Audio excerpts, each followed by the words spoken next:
우선 여러분과 함께 오늘 본문에서 설명하고 있는 해 아래에서 하는 수고의 특징이 무엇인지, 첫 번째 해 아래 수고의 특징은 남는 것이 없는 수고다. 남는 것이 없는 수고다. 22절에 이렇게 말씀하지요. 사람이 해 아래에서 행하는 모든 수고와 마음에 애쓰는 것이 무슨 소득이 있으랴. 소득이 있다는 뜻입니까? 없다는 뜻입니까? 없다는 거지요. No gain, 아무것도 얻을 수 없다는 겁니다. 사람이 해 아래에서 하는 모든 수고가 무슨 소득이 있느냐? 지지난주입니까? 제가 전도서의 중요한 단어 중에 하나가 이트론이라고 하는 단어가 중요하다고 그랬습니다. 이트론은 gain, profit, 즉 이윤, 남는다라는 뜻인데, 계속 전도서에는 뭐가 남느냐, 남는 게 뭐냐, 영원히 남는 게 뭐냐라고 계속 물어오는데 이트론인데, 오늘 이 본문의 말에 의하면 해 아래 수고는 종일 수고하고 평생 수고해도 이트론이 없더라는 거예요. 남는 게 없다라는 거지요. 결국 인생을 똑같이 수고하고 살지만 죽을 때 아무것도 남김없이, 남는 거 없이 죽는 사람은 해 아래 수고만 하다가 죽는 사람이고, 똑같이 수고를 해도 죽을 때 아무것도 없는 것처럼 이 세상을 떠나지만 천국에 가보면은 몇 배로, 30배, 60배, 100배로 그곳에서 다시 거두게 되는 삶을 살았다면 그 사람은 이 땅에 살면서 해 위에 수고를 하면서 살았다라는 거지요. 남는 것이 있는 인생. 저는 우리 강남중앙 모든 권속들이 남는 것 없는 인생이 아니라 남는 것 있는 인생 되실 수 있기를 축복합니다. 이 땅에서 아무리 수고를 해도 열심히 젊은 날, 젊어 고생은 사서도 한다고 열심히 고생을 하고 난 뒤에 돈을 모으고 재물을 모으고 편안한 집을 가졌지만, 다 노년에는 젊을 때 고생한 것 때문에 육신이 다 망가져서 그 약 때문에, 병원비 때문에 벌은 돈을 또 다 쓰잖아요. 빈손밖에 안 남는 겁니다. 다 이렇게 쳇바퀴 돌듯이 도는 것이요. 평생 건강을 해치면서 모은 돈을 가지고 말년에는 그 건강을 회복하기 위해서 그 돈을 다 쓰는 게 우리 인생, 남는 것 없는 인생. 김창옥 교수께서 저희 교회에 한번 왔다 가셨죠. 김창옥 교수님이 한 번은 담배인삼공사에 강연을 갔답니다. 담배인삼공사는 담배도 팔고 인삼도 파는 데거든요.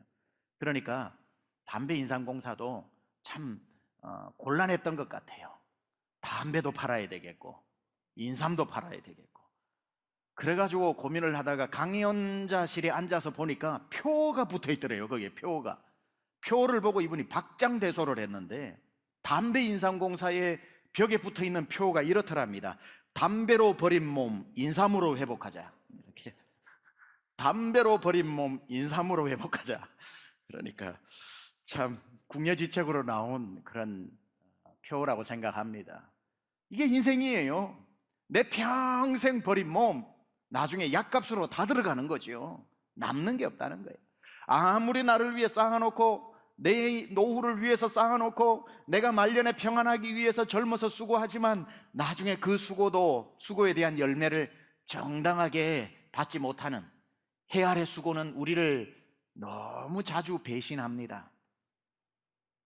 평생 수고하여도 남는 것 없고 돌아보면 제자리 걸음이고 공술의 공수거가 되는 것이 해 아래 수고의 특징이더라. 오늘 이 전도자가 해 아래 하는 수고가 무슨 소득이 있더냐라고 묻는 게 바로 이 첫 번째 해 아래 수고의 특징이죠. 두 번째 특징이 뭐냐 보니까 해 아래 수고는 수고하지 않은 다른 사람이 누리게 되더라.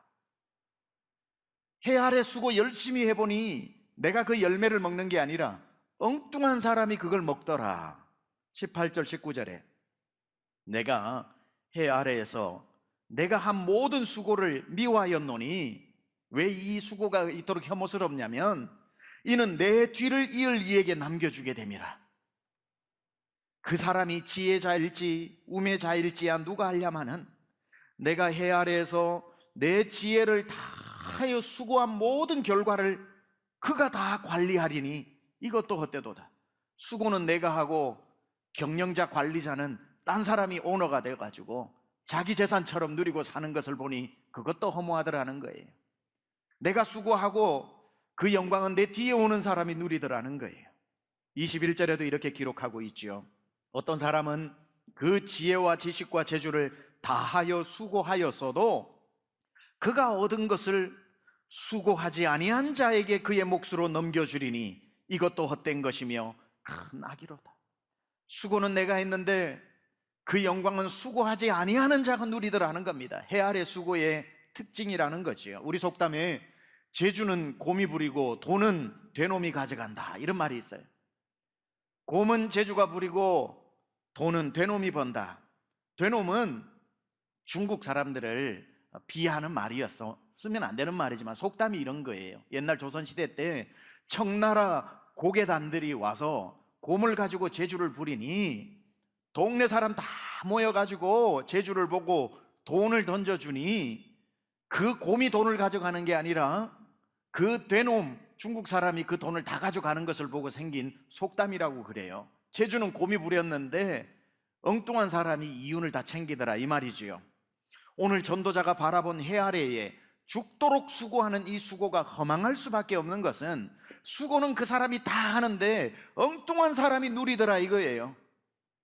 내 평생 죽도록 고생하고 마음 쓰고 애쓰고 수고하여 남긴 것을 내가 그래도 누리면 좀 덜 억울할 텐데 내 죽은 뒤에 사는 사람이 누리고 내 것을 나도 모르는 사람이 주인이 되어 관리 경영하고 내가 얻은 것을 수고하지 않은 엉뚱한 자의 몫이 되어서 주인 행세를 하고 있더라는 거예요. 우리 성도님들 남겨놓은 그게 나중에 누구 손에 들어가 있을지 모릅니다. 고생을 해서 모아둔 돈이 자기 돈인 줄 알고 그렇게 모아서 자녀들을 줬더니만 자녀가 뭐라고 그래요? 부모의 재산을 보고 내 돈 내놓으라고 그래요. 아버지, 내 돈 주세요, 내 돈. 뭐가 자기 돈이 있습니까? 그게 해 아래의 한계라는 거예요. 내가 죽도록 수고를 해도 자식은 자기들 돈이라고 생각을 해요.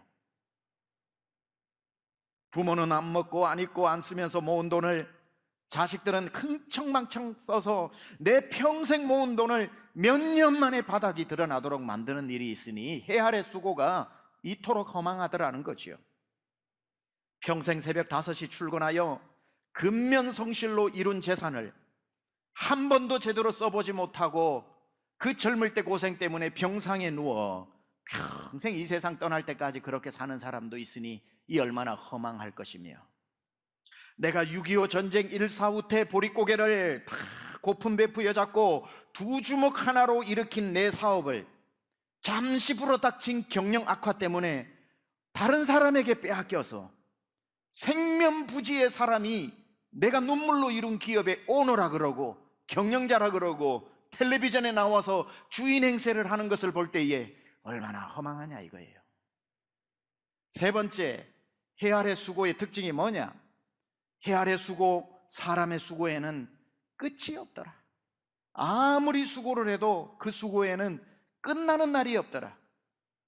23절입니다.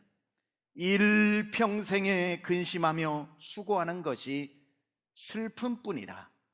그의 마음이 밤에도 쉬지 못하나니 이것도 헛되도다. 사람이 낮에 몸이 수고를 했으면 밤에는 좀 쉬어야 되는데 낮에는 몸이 수고하고 밤에는 마음이 수고를 해서 밤에도 쉬지 못하나니 일평생에 근심하며 수고하는 것이 슬픔뿐인데 그의 마음이 밤에도 쉬지 못하나니 해 아래 수고는 평생의 수고요, 낮밤의 수고요. 아무리 한다고 해도 이만하면 됐다고 졸업식이 없더라는 거예요. 이 세상의 수고는 끝이 없더라. 아니, 낮에 수고 좀 했으면 밤에 단잠을 자야 되는데 수고하는 사람은 낮에는 몸이 수고하고 밤에는 마음이 수고하더라. 도저히 쉴 시간이 없는 해 아래의 수고, 우리의 마음을 둘 곳이 무엇이냐? 낮에 그토록 수고하면서 일했으면 밤에 잘만도 한데 밤에는 마음이 날 괴롭혀서 잠을 못 재우더라는 거예요. 밤에는 왜 쉬지 못하나 보니까 근심이 그의 마음에 있어서 못 잔답니다. 두려움 때문에, 불안함 때문에, 눈물이 베갯잎을 적시면서 슬픔 때문에, 왠지 모르게 찾아온 이 우울감 때문에 전도자는 해 아래에서 살아가는, 해 아래에 수고만 하는 사람을 보니 편한 날이 하루도 없더라는 거예요.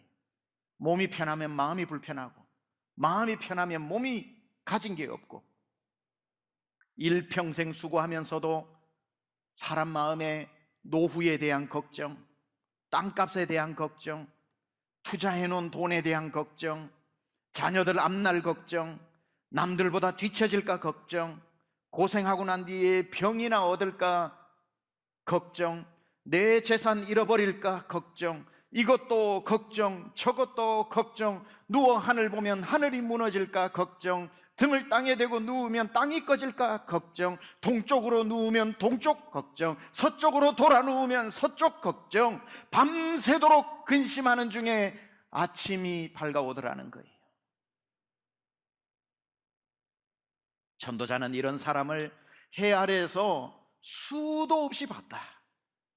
그래서 내린 결론이 아까 말했던 일평생에 근심하며 수고하는 것이 슬픔뿐이더라. 그의 마음이 밤에조차도 쉬지 못하니 이는 허무한 것이라. 오늘도 얼마나 많습니까? 평생 수고하여 수백억짜리 집에서 살게 되었는데도 불면의 밤을 지새고 있는 사람들이 수도 없이 많다는 사실.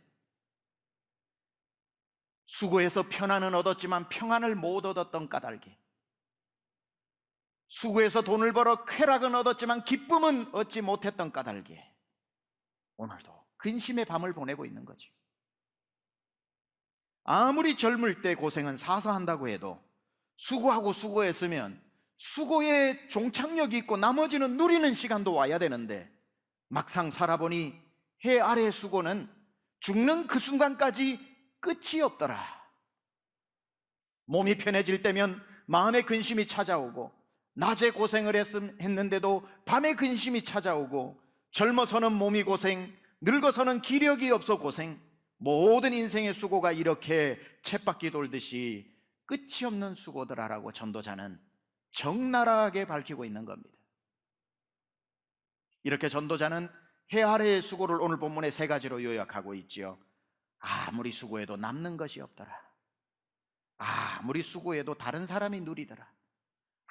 아무리 수고해도 끝이 없더라. 그 결과는 전도자가 해 아래 수고의 결론, 슬픔이요 근심이더라. 자, 그러면 우리는 허무한 대로 살아야 하는가? 믿음의 사람들은 그런 사람들 아니지요.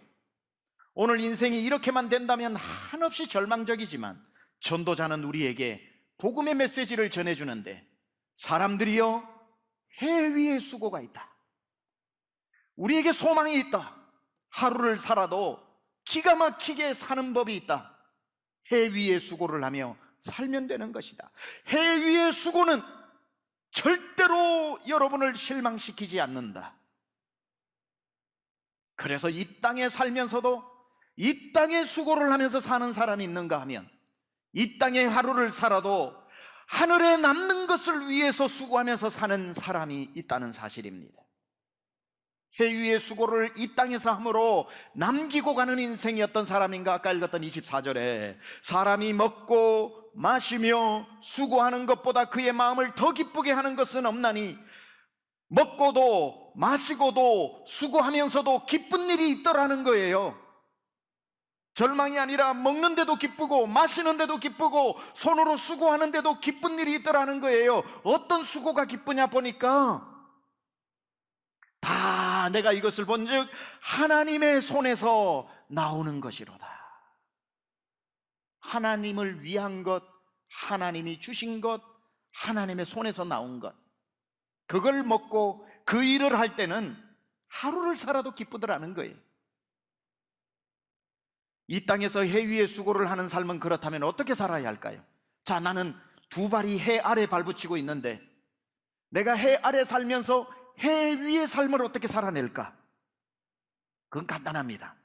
모든 수고의 열매가 하나님께로부터 왔다는 것을 인정하고, 내 손에 있는 모든 것을 하나님을 위해서 쓰면 되는 것입니다.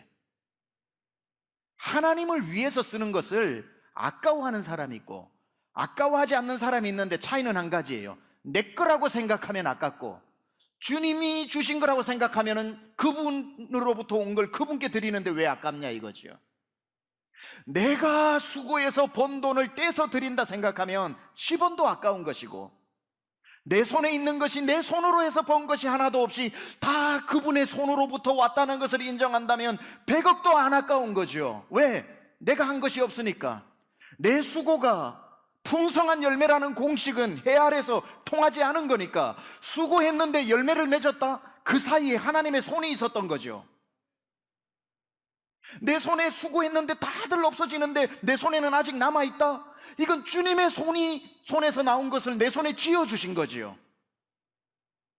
해 아래 사는 사람은 이 한 가지를 생각하는 거예요. 내 손에 있는 모든 것은 내가 수고해서 내 손에 있는 게 아니라 주님의 손에서 왔다. 하나님이 주신 것이다. 그래서 해 아래 수고한 사람은 성공하고도 자기 공로로 돌리지만, 내가 일사후퇴 때부터 이러지만, 아무리 내가 고생을 하고 살아와도 진짜 지혜로운 자는 고생했다고 다 누리는 게 아닌데, 고생하고 내가 누리는 이유는 하나님의 손이 함께 하셨다라고 고백하는 사람, 하나님이 행하신 일의 영광을 내 수고가 가로채지 않는 사람,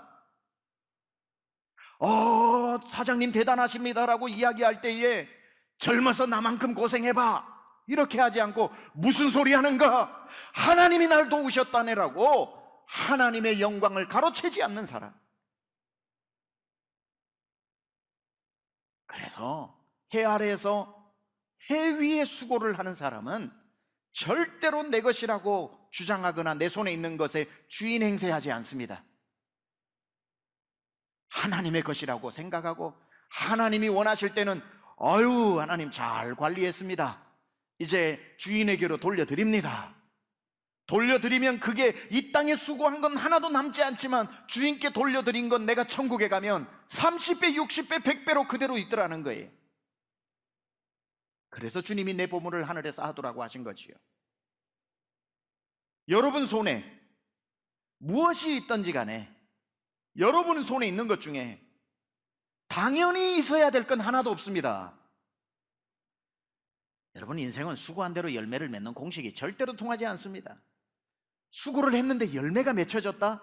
하나님의 은혜입니다. 여러분의 손으로 한 게 아니라 여러분의 손으로 하는 그 손을 하나님이 잡고 계셨다는 거예요. 하나님의 손으로. 그래서 야베스의 기도가 정확한 거예요. 야베스가 뭐라고 기도해요? 주의 손으로 나를 도우사. 주의 손으로 나를 도우사. 해 아래에서 내 손으로 수고하는 것은 실망과 절망뿐이지만, 해 아래에서 주님의 손으로 행하는 일에는 남는 것이 있고, 주님을 위해서 하는 손은 남는 것이 있으니, 성도가 가지는 복 중의 복은 내가 무엇을 하든지 간에 주님의 손이 나를 도와주시는 것. 그래서 구약 성경에서 가장 축복장이라고 하는 신명기 28장에 백성을 축복할 때에 12절에 이렇게 말씀하죠. 여호와께서 너를 위하여 하늘의 아름다운 보고를 여시사 내 땅에 때를 따라 비를 내리시고 내 손으로 하는 모든 일에 복을 주시리니 내가 많은 민족에게 꾸어줄지라도 꾸지 아니할 것이요. 복 중에 복이 뭔 줄 아세요? 네 손에 복을 주시는 거예요. 네 손으로 하는 모든 일에 복을 주시는데 그 손은 네 손이 아니라 내 손이다, 주님 말씀하시는 거죠. 내가 네 손 잡아주마. 해 아래서 하는 수고 중에 남는 것이 있으려면 주의 손에서 나오는 것이어야 한다. 주님의 손이 붙들어 주시는 것이어야 한다. 시편 128편 2절에도 네가 네 손이 수고한 대로 먹을 것이라 네가 복되고 형통하리라. 해 아래 수고는 내 손으로 수고한 대로 먹지 못하는데, 하나님의 손이 함께하는 건 수고한 대로 먹는답니다. 이 복이 우리 강남중앙건속에게 있기를 축원합니다. 해 아래 살면서도 하나님을 바라보고 사는 사람에게는 하나님의 손은 언제나 도와주십니다. 여러분 오늘 사실 때 하나님 내 거 아니에요, 하나님이 주신 거예요, 하나님 은혜 때문에 살아왔어요, 하나님 내 손에 있는 건 하나님의 손이 나에게 갖다 주신 거예요 라고 고백하는 사람에게는 하나님의 손이 절대로 떠나지 않을 줄 믿습니다. 하나님이 도와주시는데 어떻게 도와주시냐면 26절에 이렇게 도와주시죠. 하나님은 그가 기뻐하는 자에게는 지혜와 지식과 희락을 주시나 죄인에게는 노고를 주시고 그가 모아 쌓게 하사 하나님을 기뻐하는 자에게 그가 주게 하신다. 자, 이게 무슨 말이냐면은 이 해 아래에 하나님이 주신 것으로 알고 하나님을 위해서 사는, 하나님이 기뻐하시는 사람이 있고, 자기가 주인인 줄 알고 자기 손으로 수고해서 그 열매나 먹고 살겠다고 하는 사람, 어리석은 자가 있는데, 하나님이 뭐라고 말씀하시냐면 이 어리석은 자의 수고한 열매를 빼서 기뻐하는 자의 손에게 몰아주시겠다는 거예요. 하나님을 기억하는 자, 하나님을 위해 사는 자, 하나님의 손에서 나오는 것을 인정하는 자에게 하나님은 더 갖다 앵겨주시겠다는 거죠. 오늘 여러분에게 하나님께서 세상의 모든 것을 하나님을 기쁘시게 하면서 사는 여러분에게 안겨주시는 복이 있기를 축원합니다. 여기 보니까 자칫 오해하면 26절에 이것도 헛되어 바람을 잡는 것이로다 라고 나오니까, 아, 이거 하나님이 주신 것으로 먹고 사는 것도 헛되구나 라고 잘못 해석하면 안 되고요. 이건 신학자들이 의견이 분분한데 정통신학에서 말하는 이거는 하나님이 앵겨주시는 사람의 삶도 헛되다 이 뜻이 아니라 앞에서 말하고 있는 우둔한 자의 노고를 말하는 겁니다. 문맥상, 문법상. 하나님은 오늘도 우둔한 자의 수고가 이제 알게 되는 거예요. 이제 결론입니다. 왜 이 땅에서 수고를 했는데 빈손이냐? 내 수고한 모든 것이 어디 갔느냐? 해 아래에서 자기를 위해 산 사람은 자기 손에서 사라져버린 게 너무 허망할 겁니다. 왜 없어졌죠? 이제 우리는 알죠. 하나님이 그 손에 있는 것을 빼서 하나님이 주신 것으로 인정하고 해 아래 하늘을 위해 사는 사람의 손으로 옮기셨기 때문에. 어리석은 자가 아무리 자기 지혜를 동원해도 그 물질은 단 한 가지도 쌓아둘 수 없지만, 손에서 바람 빠져나가듯이 다 빠져나가지만 결국 여러분 인생의 이틀로 남는 건 뭐냐? 하나님을 위해 한 것, 하나님이 주신 것, 하나님의 영광을 위해 올려드린 것만 남게 되는 줄 믿습니다. 그 하나님을 위해서 한 수고는 절대로 여러분을 배신하지 않습니다. 주님 안에서 하는 수고는 절대로 헛되지 않으니. 고린도전서 15장 58절 우리 같이 한번 읽겠습니다. 시작. 그러므로 내 사랑하는 형제들아, 견실하며 흔들리지 말고 항상 주의 일에 더욱 힘쓰는 자들이 되라. 이는 너희 수고가 주 안에서 헛되지 않을 줄 알미라. 오늘 우리 중에 수고하고 지친 분들이 있습니까?